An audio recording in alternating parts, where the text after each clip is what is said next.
Le muestra que es una gavilla y otras gavillas se postran delante de él. Este sueño no le gusta porque es uno de los hermanos menores. Y los hermanos mayores le dicen que nosotros nos vamos a postrar delante de ti. ¿Qué estás soñando? Le dice. Dios le estaba mostrando una visión a futuro que en algún momento iba a ocupar estratos de autoridad en alguna posición y todos los demás iban a ser subordinados a su propia autoridad. Dios ha ido mostrando e invitando a su visión. Dios tiene una visión que parte desde el huerto del Edén y tú la puedes ver culminado allí en Apocalipsis. Y es como un inmenso río que es visitada por sus afluentes, por sus quebradas. Y cada una de estas quebradas, afluentes que engrosan este río, son las visiones que Dios le da a cada una de las iglesias alrededor del mundo. Cumpliendo cada uno una parte, cumpliendo cada uno un trecho de esta enorme visión que se dirige a la consecución final de la voluntad de Dios. Restaurar su autoridad en el universo. Y esto se trata más allá que la salvación de los hombres. Y cada río que va engrosando este enorme río que es la visión de Dios, son diferentes visiones que Dios pone en diferentes partes del mundo a la iglesia local. Puente Piedra tiene su propia visión. Y yo creo que probablemente sea distinta a la misma visión que puede tener probablemente la iglesia en Comas o la iglesia en La Molina. Por eso copiarnos visiones no es bueno. No es bueno. Es más bien el trabajo descubrir, orar, interceder y ayunar qué es lo que quiere Dios para este lugar. ¿Qué quiere hacer a través de nosotros? ¿Hacia dónde nos está invitando? ¿Hacia dónde nos está guiando? ¿Dónde tengo que unir mis fuerzas para unirme a lo que Dios está haciendo? Y es hermoso poder ver que hay algunos elementos que se dan en los insatisfechos. Uno de los primeros elementos para la visión es que Dios nos va a mostrar, nos va a acercar a la necesidad. Lo segundo tiene que ver con la reacción ante ese acercamiento que Dios nos da. Y lo tercero es la apropiación que tenemos que tener frente a todo lo que Dios nos muestra. Por eso es que en la iglesia somos todos bienvenidos y todos también somos invitados a unirnos a esta visión. Esto nos va a llevar al punto donde Dios quiere que finalmente estemos. ¿Sabe? Empecemos por eso con el primer punto, el acercamiento. Lo que sucedió aquí es que Nehemías, de pronto, de manera curiosa o no, llevado por sus sentimientos, pregunta por sus hermanos. Y él recibe una de las peores noticias que tal vez no esperaba. Tanto tiempo que no los veo, ahora llegan y la noticia es que carambas, la gente está mal, la gente está humillada, el nombre de Dios está siendo pisoteado. La gente que tanto amo está pasando apuros, está atravesando situaciones difíciles. Y este acercamiento que Dios le muestra hace que Nehemías finalmente pase a un segundo punto, la reacción. Pero usted primero tiene que entender esto. La visión nunca comienza como tal, o sea, como una visión. La visión inicia como una preocupación, como una carga, como una insatisfacción. Así inicia la visión. No es que tú de pronto tienes una revelación, una gran idea y ahora vamos a construirla. No, muchas de las grandes ideas no congenian con lo que Dios quiere hacer. Y muchas de las grandes ideas se quedan en el camino y ven la muerte. Para poder estar seguros de una visión a veces hay que tomar tiempo. Y esto lo vamos a ver la próxima semana. Para que tú puedas tomar tiempo, tienes que estar orando y buscando lo que Dios quiere hacer. A veces este es un trabajo arduo, que no se puede hacer caminando, sino de rodillas. Y buscando a través de las Escrituras qué es lo que Dios quiere mostrar. Cuando eres bebé espiritual, tú lloras y papá viene rapidito y te pone la teta en la boca. Pero cuando eres un hijo maduro, te cuesta ir descubriendo la visión que Dios tiene. Dios se demora mucho más y Dios está esperando que ya uses lo que te ha mostrado, que ya uses lo que te ha enseñado, que ya uses las cosas por las cuales ya lo experimentaste. Y a veces demora mucho más. Cuando nosotros vemos la visión, el nacimiento de una visión, empieza como una preocupación. Nehemías siente carga, Nehemías siente preocupación, está insatisfecho con la situación que están pasando su gente. Y él va a empezar a tener que hacer algo al respecto para poder entender claramente cuál es la solución allí. ¿Sabe? Él pasa, por tanto, a un segundo punto que tiene que ver con la reacción.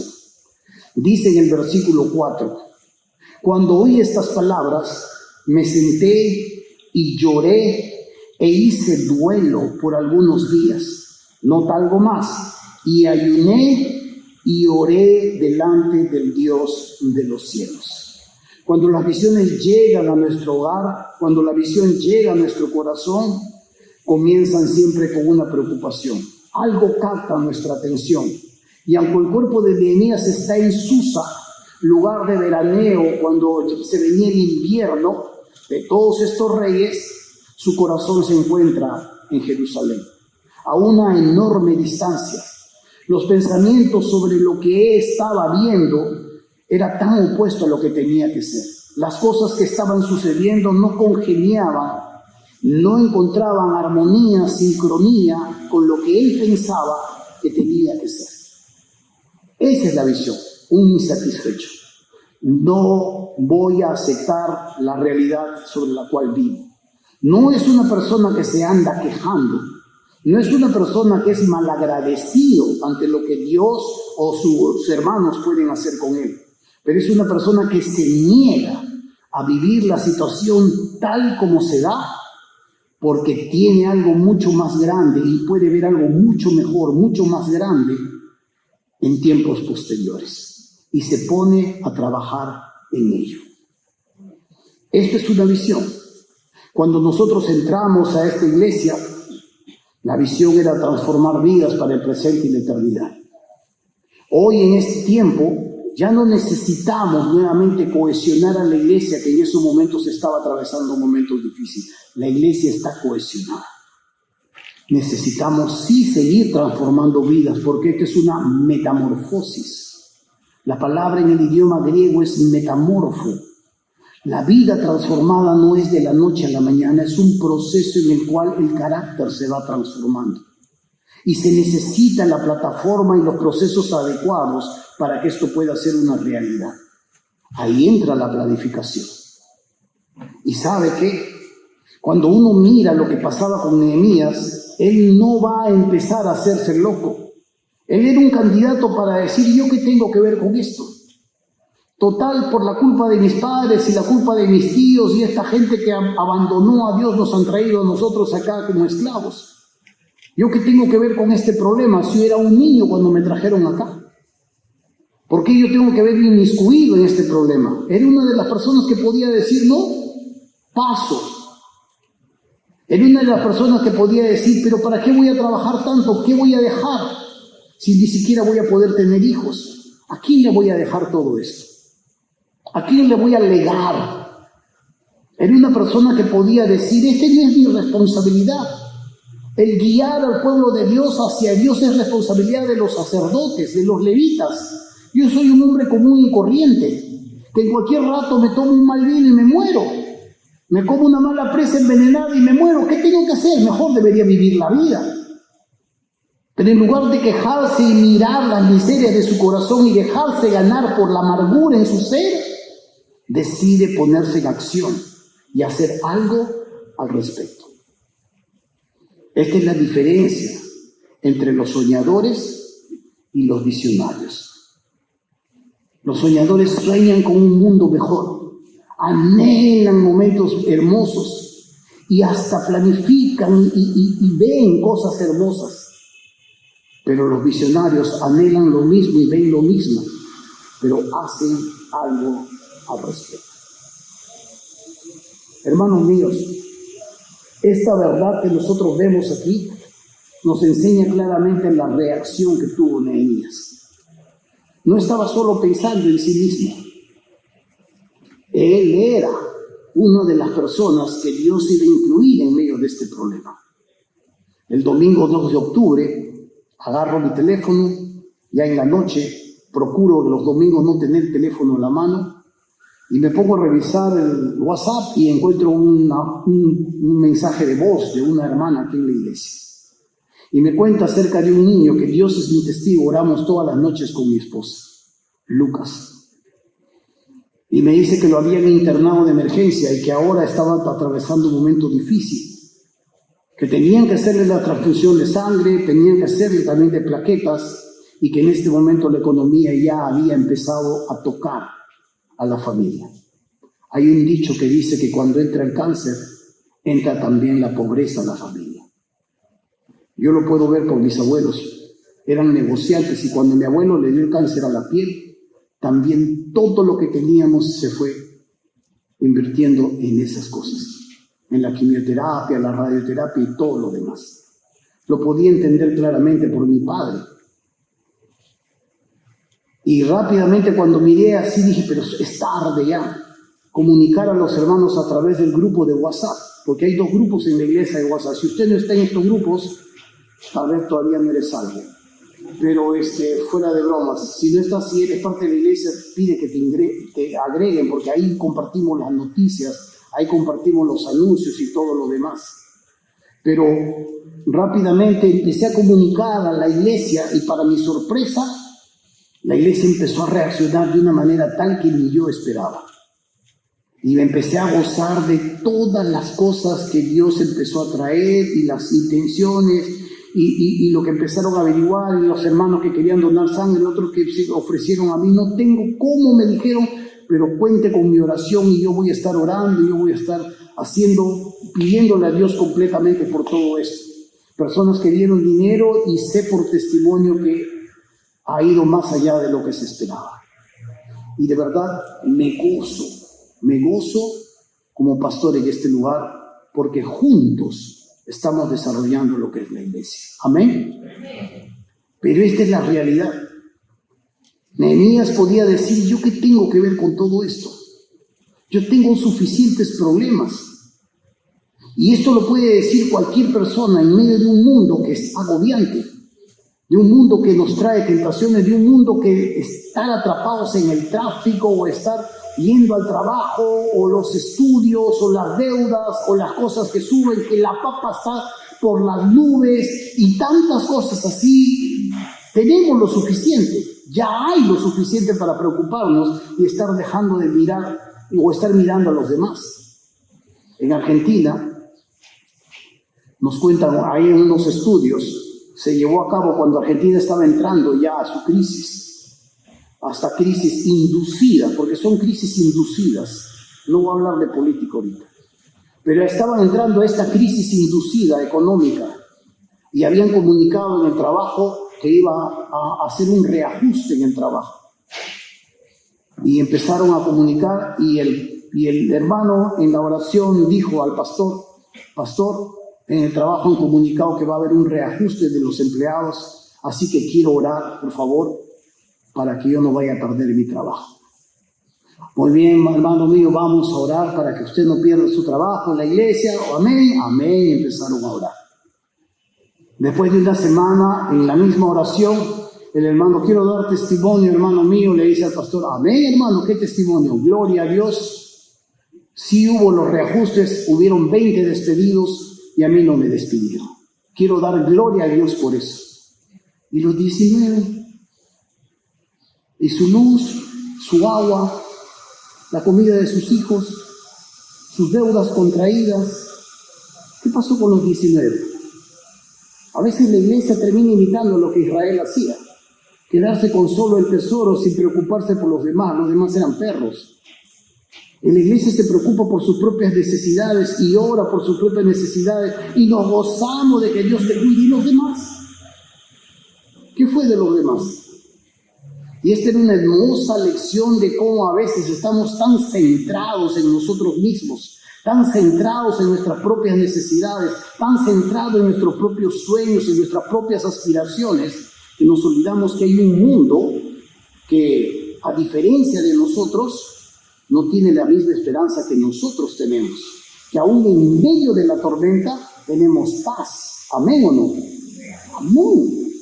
Y que en medio de las diferentes situaciones sabemos que Dios se va a manifestar, porque Él ha prometido ser fiel. No te dejaré ni te desampararé. Pero ¿y los que no tienen esta esperanza y los que no entienden plenamente qué está sucediendo en este momento, recurren al cuy, recurren a la bruja, recurren a cualquier otra cosa? ¿Qué pasa con ellos? Esta es la idea. Nehemías podía pasar todo esto sin ningún tipo de problemas, pero reaccionó de la manera que Dios había planificado. Lo atrajo con una necesidad, lo atrajo con una preocupación, lo atrajo con una insatisfacción. Y ahora lo que se ve involucrado en la vida de este hombre son sus emociones. Por eso es que antes de que una visión pueda anidar en el corazón de una persona o de una iglesia, primero tiene que pasar por sus emociones. Porque si no entra primero a tu corazón y solo entra a tu cabeza, es solo una información más. Esta información tiene que bajar a tu corazón para que luego se pueda traducir en acciones. Y esto es lo que sucedió con Nehemías. Reaccionó, entendió. Y lo que reacciona ahora, dice, cuando oí estas palabras, versículo 4, me senté y lloré, e hice duelo por algunos días, y ayuné y oré delante del Dios de los cielos. Este es lo hermoso que podemos ver aquí, cómo se desarrolla una visión. Viene la información, viene la reacción, y ahora entramos a lo que es la apropiación. Él dice, no estoy conforme con lo que es, con lo que hay, yo más bien prefiero una nueva realidad, lo que será. Y esto nos permite ver la preocupación, ver la realidad circundante, la situación en la que estamos viviendo y proyectarnos a un tiempo mejor. Esta es la realidad de la Biblia.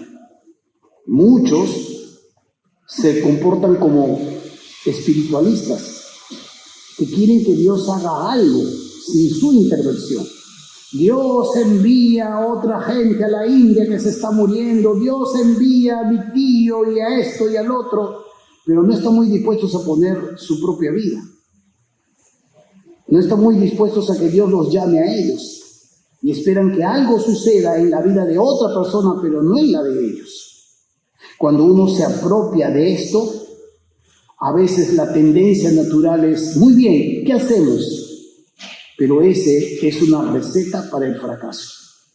Cuando uno tiene una visión, cuando uno tiene una reacción ante esto, lo cree, se apodera. Lo normal, personas inclinadas a la acción, que encontramos sentido en lo que hacemos y no en lo que somos, normalmente vamos a inclinarnos rápidamente a la acción. Pero es aquí donde más bien paras. Y es aquí que en lugar de caminar, te arrodillas. Y este es el momento donde tú le dices a Dios, muéstrame claramente qué vamos a hacer. Es el momento donde finalmente te rindes a Dios. Y esto puede ser una visión aún para tu vida. Pero sabe, hermano mío, esto es lo que empieza. Del versículo 5 hasta el versículo 10 hay una hermosa oración que Nehemías hace y dice así. Y dije, te ruego, oh Jehová, Dios de los cielos, gran, fuerte, grande y temible, que guarde el pacto y la misericordia a los que le aman y guardan sus mandamientos. Esté ahora atento tu oído y abierto tus ojos para oír la oración de tu siervo, que hago ahora delante de ti día y noche. Nota la frecuencia. Por los hijos de Israel, tus siervos, nota el objetivo. Y confieso los pecados de los hijos de Israel que hemos cometido contra ti. Sí, yo y la casa de mi padre hemos pecado. Se incluye. Sabe claramente que aunque esto es un problema ajeno, yo soy parte de ello. Yo también comparto la misma naturaleza pecaminosa, yo también soy parte del problema. Versículo 7. En extremo nos hemos corrompido contra ti y no hemos guardado los mandamientos, estatutos y preceptos que diste a Moisés tu siervo. Acuérdate ahora de la palabra que diste a Moisés tu siervo, diciendo: si vosotros pecareis, yo os dispersaré por los pueblos. Pero si os volviereis a mí y guardareis mis mandamientos y los pusiereis por obra, aunque vuestra dispersión fuera hasta el extremo de los cielos, de allí os recogeré y os traeré al lugar que escogí para hacer habitar allí mi nombre. Nota que él conoce qué es lo que piensa Dios, conoce qué es lo que Dios le ha dicho y toma sus promesas. Sabe que Dios ha advertido seriamente, no se sale del problema, asume el problema y dice: muy bien, nueva cara hacia el frente. Esto es, las profecías hablaban de Jesucristo. Y esto es lo que él mismo lo cumple luego cuando está con sus hermanos y con sus discípulos, diciendo: mi alma está angustiada hasta la muerte. ¿Y qué diré? Padre, líbrame de esta hora, si para esto he venido, dice. Y las profecías hablaban de él, que él sabía exactamente lo que le esperaba hacia Jerusalén. Y puso su rostro como el pedernal, dice, como roca fuerte, y enfrentó lo que tenía que enfrentar. Encaminó rumbo hacia lo que le esperaba. Es hermoso poder ver que este hombre asume las consecuencias, pero asume también el reto que tiene por delante. No lo evade, no se vuelve torero, sino que al contrario, se hace parte de esta realidad y dice: muy bien, algo se tiene que hacer. ¿Amén o no? Algo se tiene que hacer. No podemos ser meros espectadores en la vida. No podemos mirar cómo el mundo se cae. No podemos ver cómo a nuestros hijos le van lavando el cerebro. No podemos ver cómo les van confundiendo su sexualidad y yo quedarme tranquilo. No podemos ver que mis hijos no pueden ser adictos a la pasta básica de cocaína, pero son tan adictos a la pantalla que están desesperados cuando no pueden tener el teléfono. No puedo mirar y quedarme tranquilo. No puedo ver cómo se están arrebatando las familias y deformándolas y decir: bueno, este es problema de alguien, este es problema de otro. No puedo ver cómo la gente se va deshumanizando y se está riendo de los virales que son accidentes como si fueran chistes. No puedo ver cómo la gente se está idiotizando y creyendo tonterías, que la tierra es plana, y pensar que las cosas tienen que seguir de la manera normal. Ay, a ellos con su problema. Algo se tiene que hacer. Y es por eso que Dios llama a visionarios, a personas que tienen no solo entendimiento, sino una relación con su Dios. Personas que entienden su propia naturaleza pecaminosa y pueden sentir compasión por los demás, porque ellos mismos luchan con esta realidad. ¿Cómo estarán los demás? Porque si esto es solo para conmigo, carambas, no estoy haciendo bien la iglesia.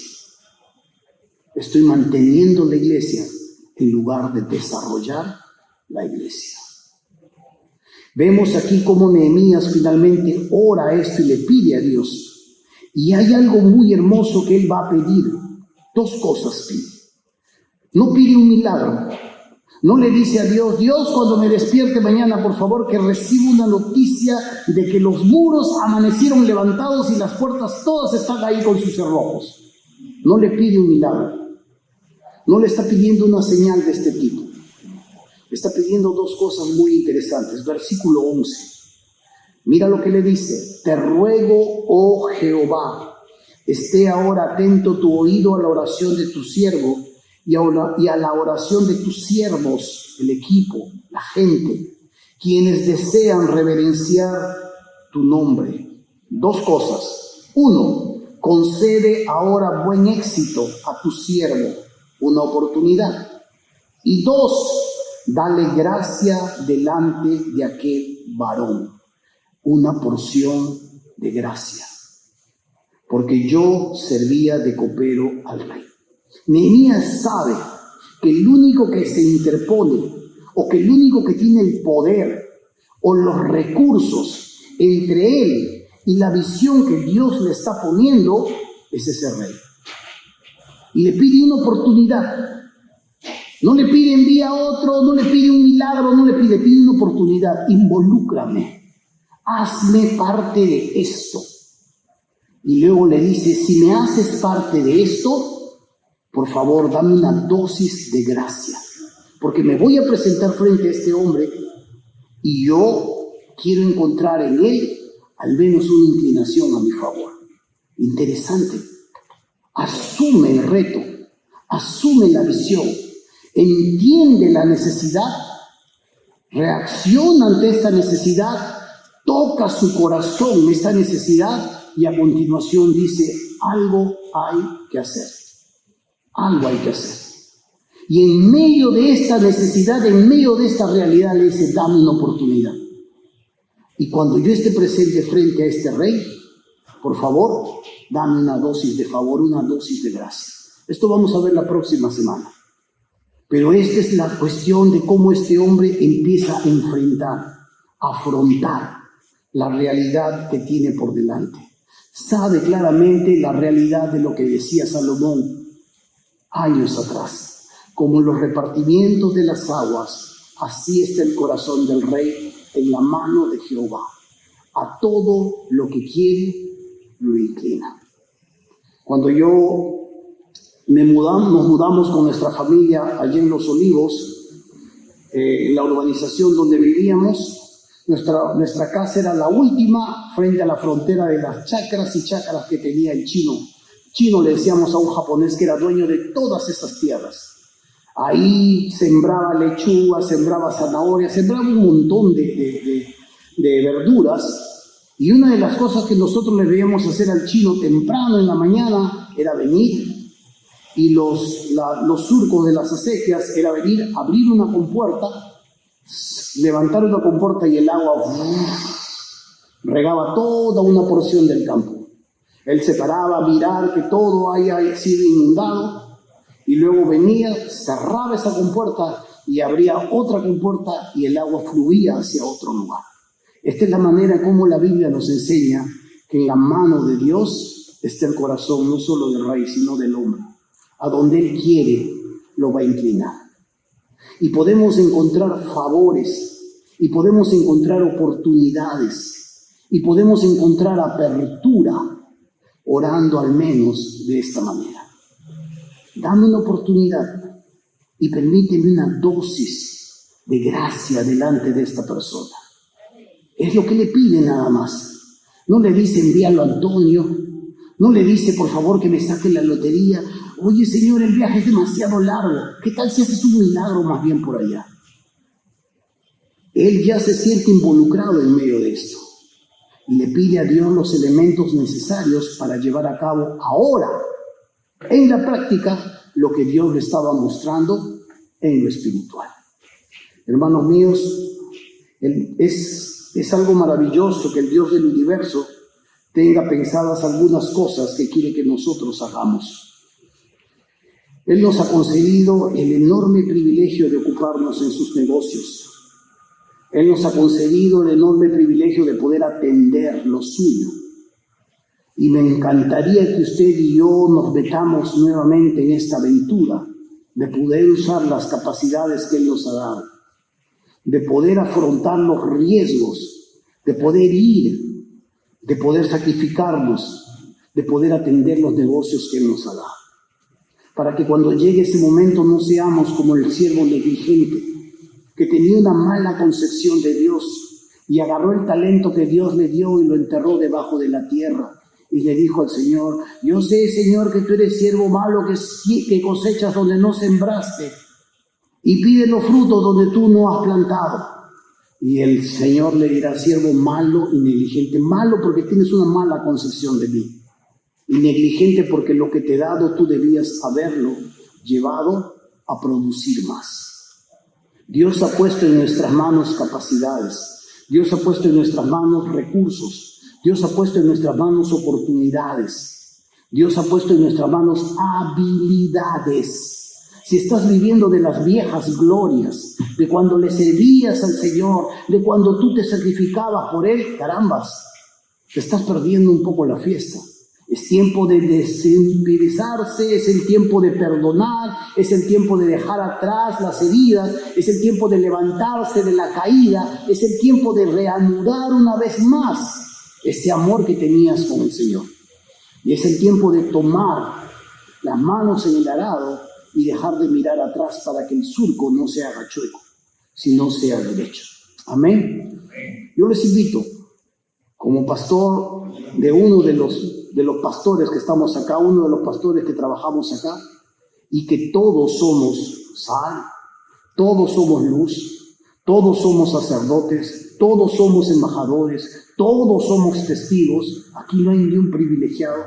A unirnos y a ir adelante en los próximos 10 años. A lo largo de los próximos 3 domingos vamos a ir dando a conocer más claramente lo que vamos a ir haciendo. Por ahora hemos culminado. El próximo domingo continuamos con la serie. Amén. Vamos a orar. Acompáñenme a orar.